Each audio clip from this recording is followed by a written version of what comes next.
Good morning, and thanks so much for joining us here on Aspire to Retire with Ralph and Tim Short, the father-son team and the financial advisors behind Welcome Home Financial Partners. You can go online to the website, welcomehomefp.com. Find out more about Ralph, Tim, the entire team. Their three lovely offices here in the Richmond area. Set up a time to speak with them there. Again, welcomehomefp.com. You can also give a call, 804-635-3550. Once again, 804-635-3550. Just as a reminder, this is not the meeting with Ralph and Tim when you give a call. I'm not going to put you on the air. Don't worry about that. Just to get on the calendar far ahead. But again, 804-635-3550. My name is Chris Swan, and I'm pleased to be joined, as I am, every show with Ralph and Tim. Gentlemen, glad to see you again. How you doing today?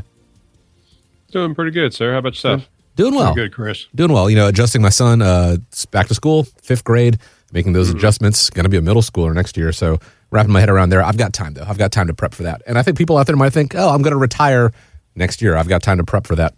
Honestly, no time like the present, whether you are 5 years away, 10 years away, if you are a year away, all the more reason to set up a time to speak with the team at Welcome Home Financial Partners. Make sure all your ducks are in a row. But gentlemen, appreciate you taking time out of your schedule. Let's start by talking about the stock market. It's posted healthy gains this year, despite all the headlines we've seen about war and inflation, AI disruption, tariffs.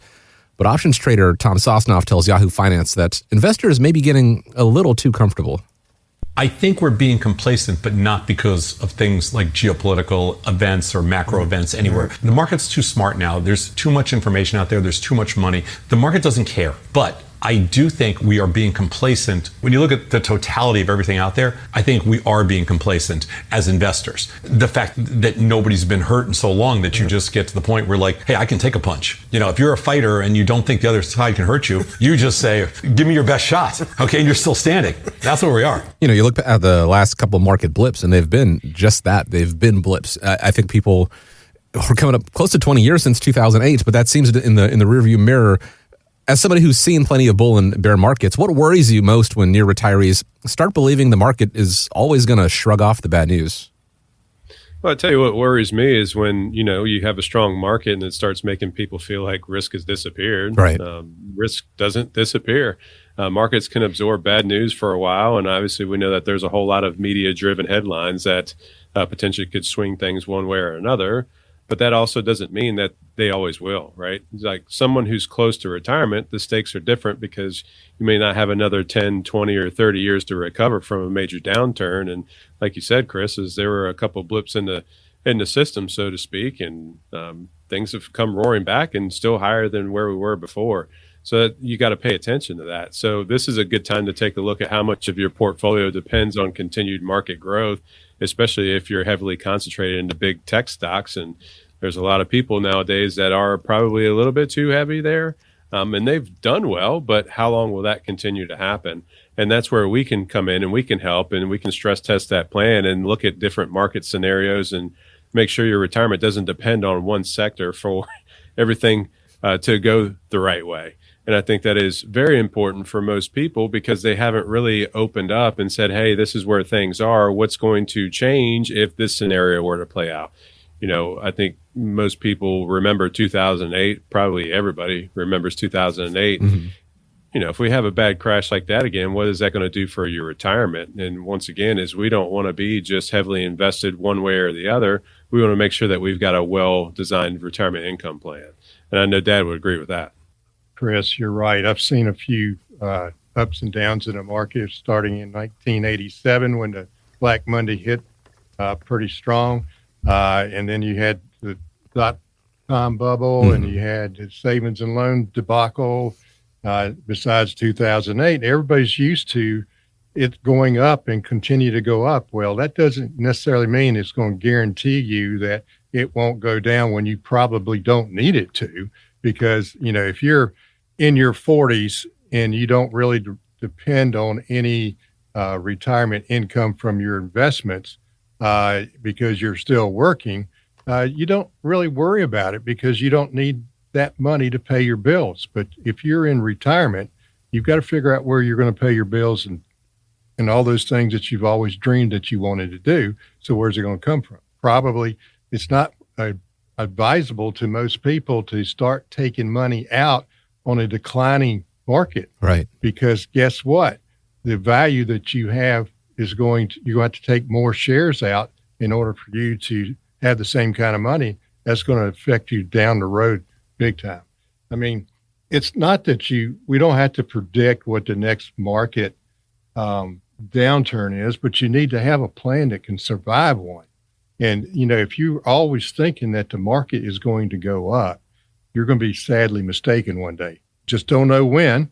I don't even think, Chris, you can tell me when the next market downturn is going to be, even though you're as smart as the man that we can get.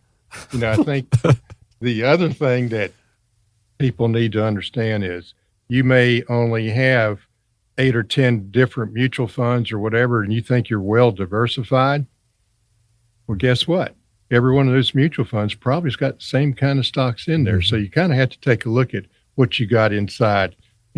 As the old saying goes, take a look underneath the hood and see what kind of motor you got. Is it going to maintain that strong growth pattern that you're seeing right now?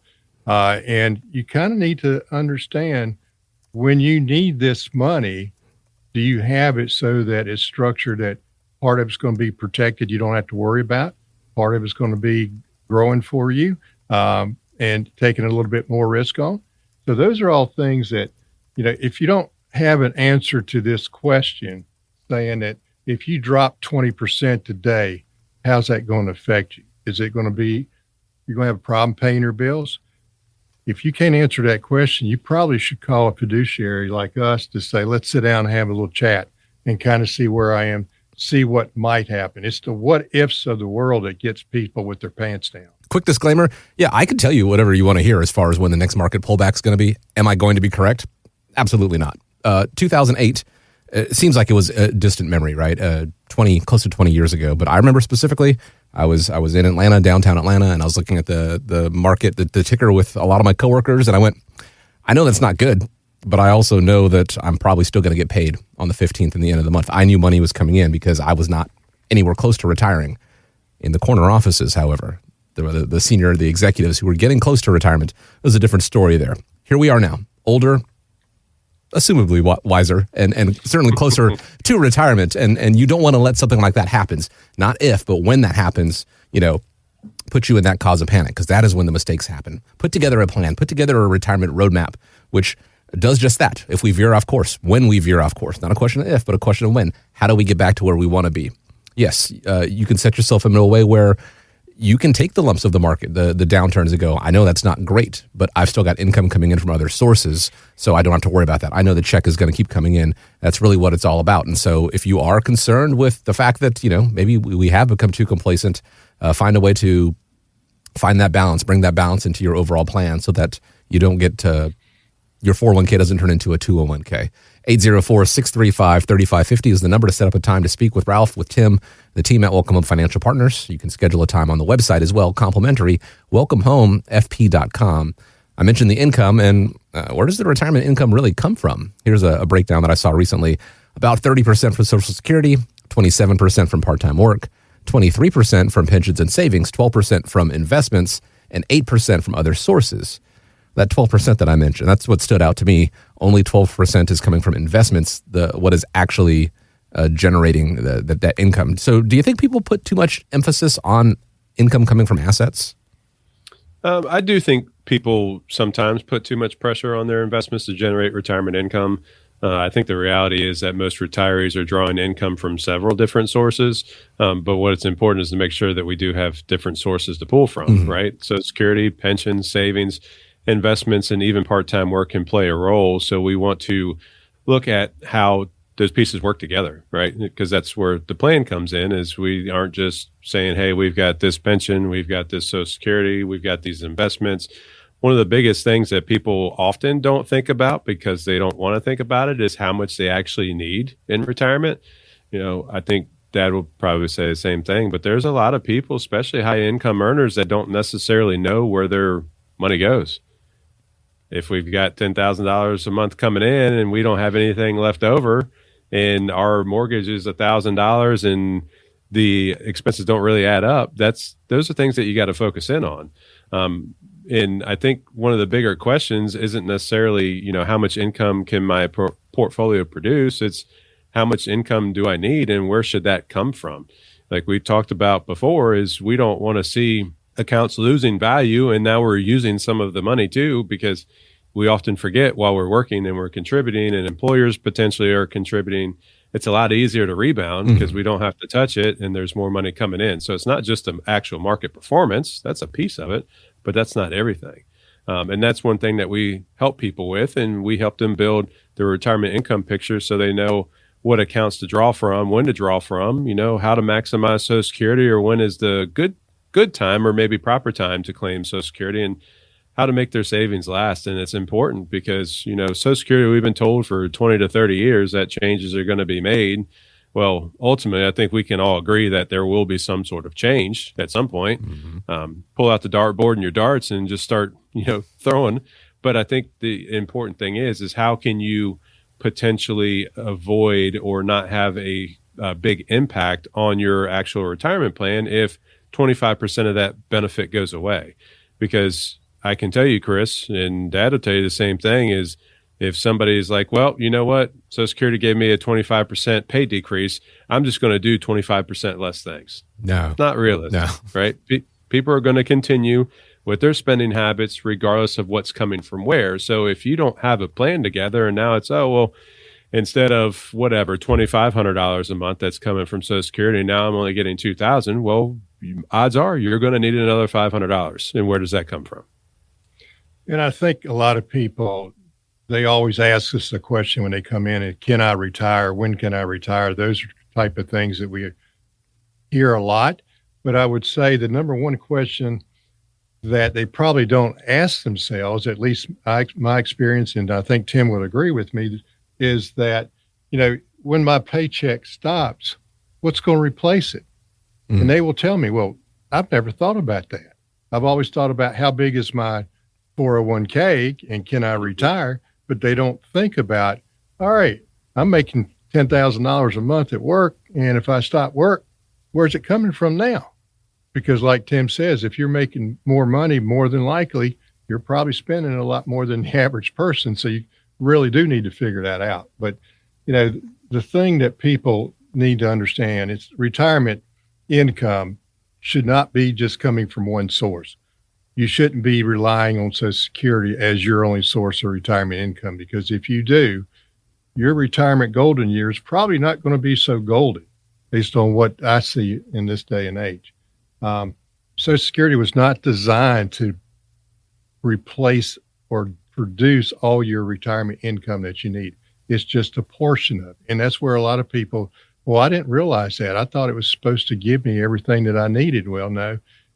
Under current law, yes, but maybe in the future, the way things are looking, you might get everything that you want. We just don't know who's going to pay for it.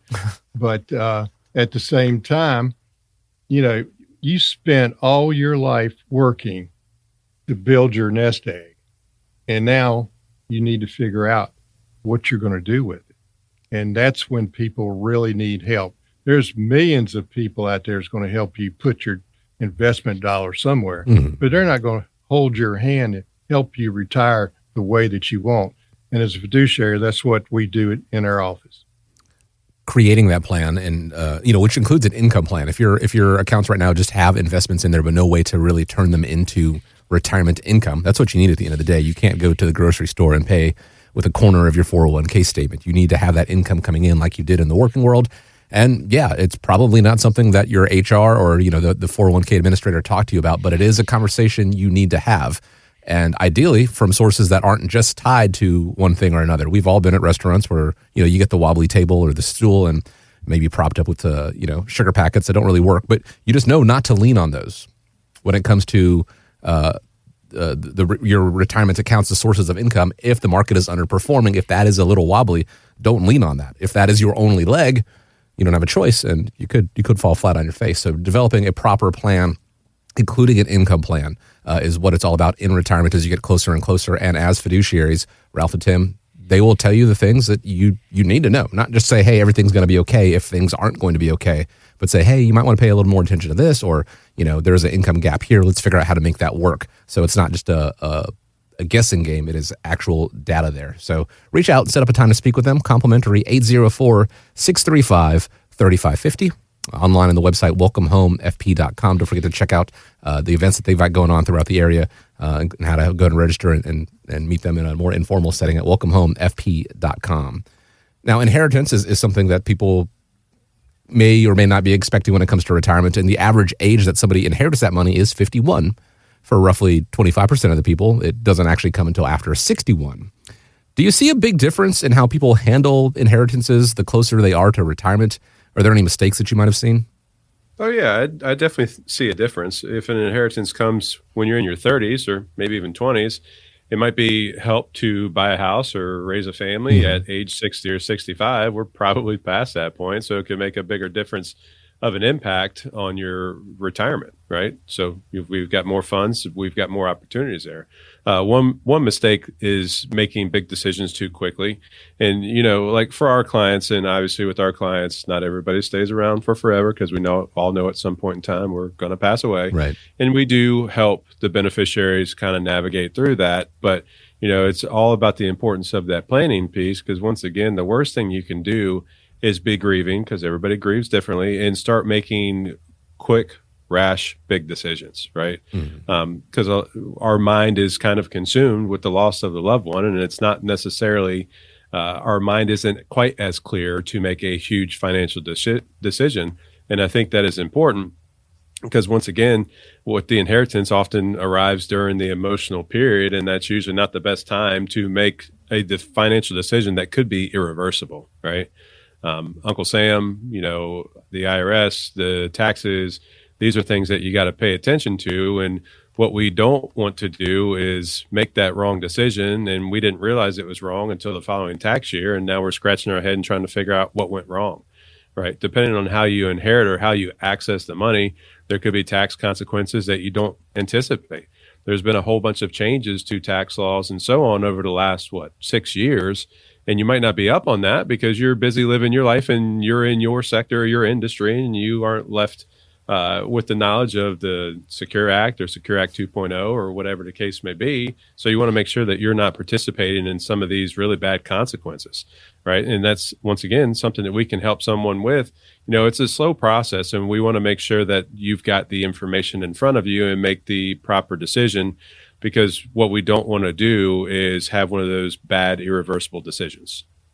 And being able to make those decisions, as you mentioned, make sure that Uncle Sam isn't the biggest beneficiary or getting, more than his fair share as far as that goes with that inheritance. But having a plan in place, whether you are the beneficiary, whether you are the one passing the money on as part of your legacy planning, it is a conversation certainly worth having to avoid some more difficult and decisions under an emotional duress.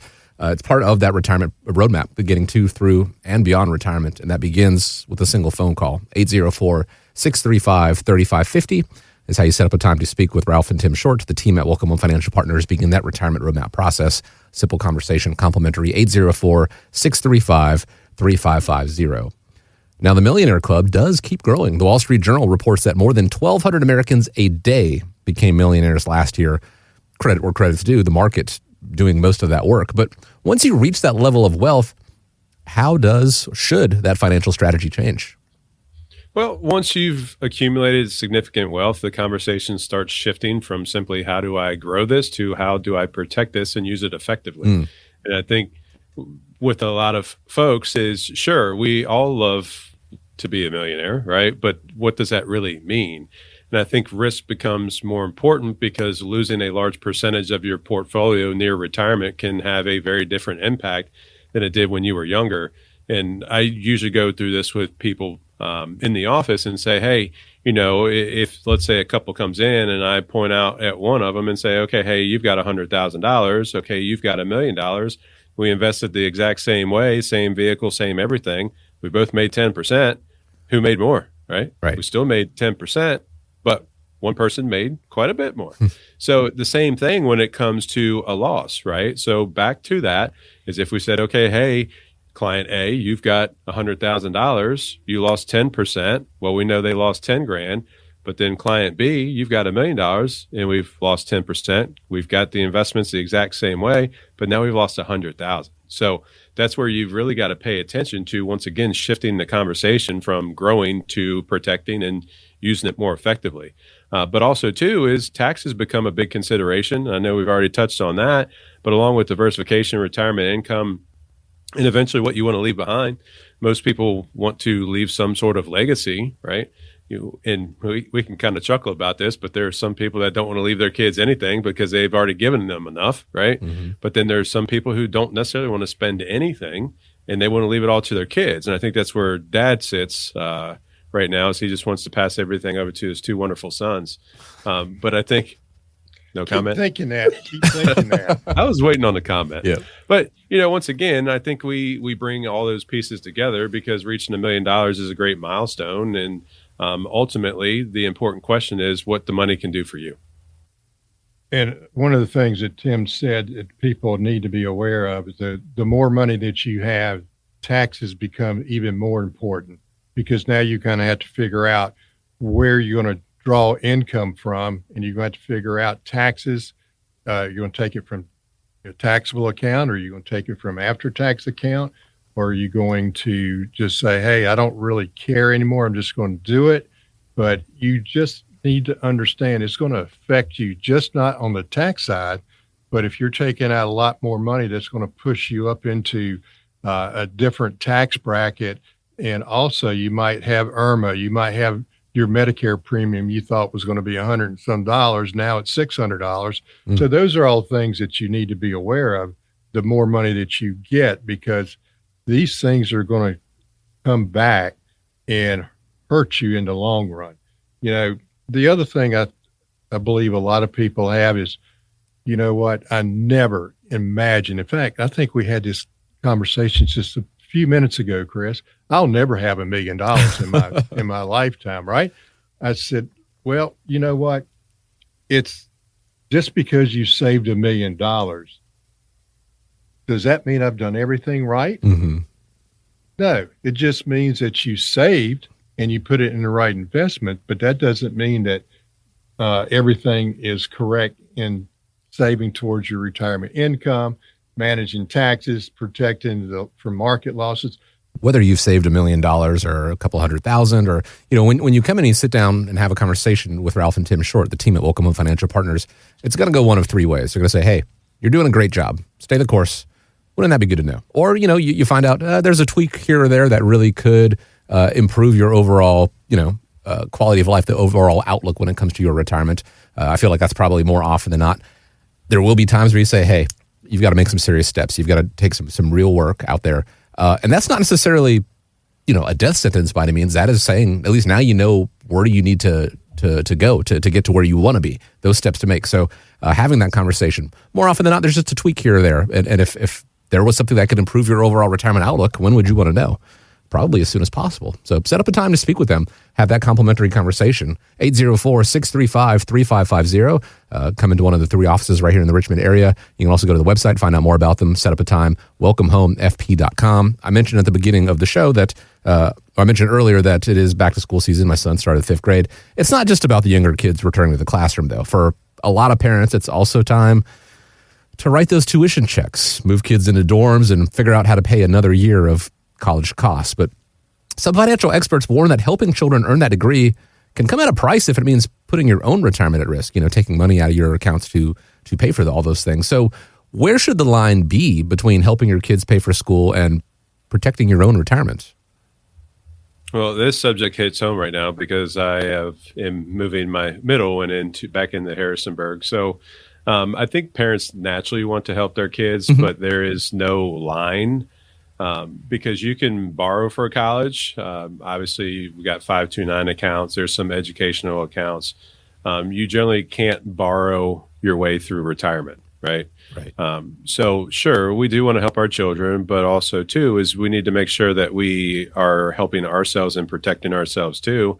Because I know Dad's got a few stories behind student debt and what parents are doing for their children. But, taking on a significant Parent Plus loans in your 50s or 60s can be especially difficult because you have fewer years working in order to repay the debt. But before committing to tuition or loans, you'd want to know the decision about what your retirement date looks like and your savings rate and future monthly income. So I think, once again, is that most people out there want to help their kids, which is fine and great. And, we've got some clients that do that, but we want to talk through all of that, because at the end of the day, what you don't want to do is put your retirement in jeopardy just to make sure that your kid has less college debt or what have you. And I would say this, it happens more often than not, because I can give you an example of a lady that came in. She was 64 years old, and we started going through our process, the roadmap, going over her expenses and all that. And she said, well, you didn't put any of my college loans in your spreadsheet. I'm like, well, you didn't tell me you had any. Well, I didn't have to pay for them. I said, what do you mean? And she finally explained it. And I said, yeah, you don't have to pay for it now. You still owe the debt. They just said you don't have to make those payments right now because of COVID and all that, but you still owe the debt. And finally, after several minutes of conversation, trying to get through to her, I said, all right, if you had to pay it, what would your debt be? 64 years old. How much do you think she still owed on college debt? I'm scared. Over $600,000, age 64. And I looked at her and I said, surely that's not yours. She says, no, it's for my 3 kids. Most of it's for my older son, who's an engineer.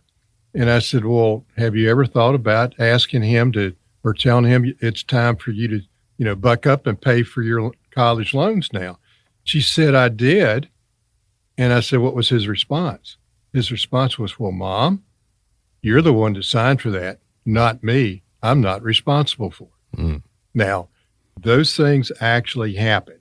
So you kind of have to be aware when you start signing for those parent loans and stuff, sometimes you need to say, we can't do this.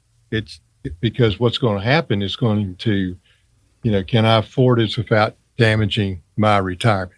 And the answer may not be what you really want to hear.